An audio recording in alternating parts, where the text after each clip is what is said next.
Welcome to Pindar Poetry. We hope you learned something new.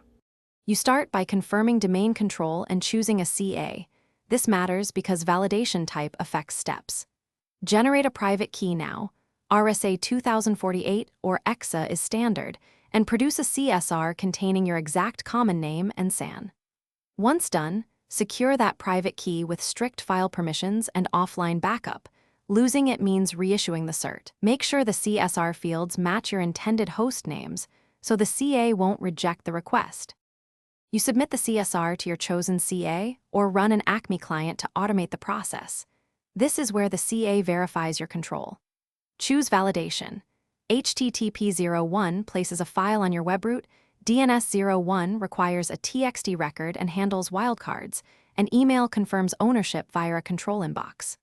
Once validation succeeds, the CA issues your certificate bundle.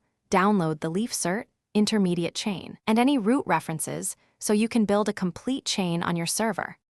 You install the certificate and the intermediate chain into your web server configuration and point the server to the private key you created. Once done, restart or reload the service and validate the full chain with tools like OpenSSL S-Client or an online SSL tester. This confirms trust and correct hostname. If something goes wrong, make sure the chain order is correct and the private key matches the certificate.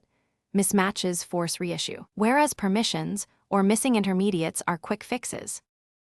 Thanks for watching. Consider subscribing if we helped you.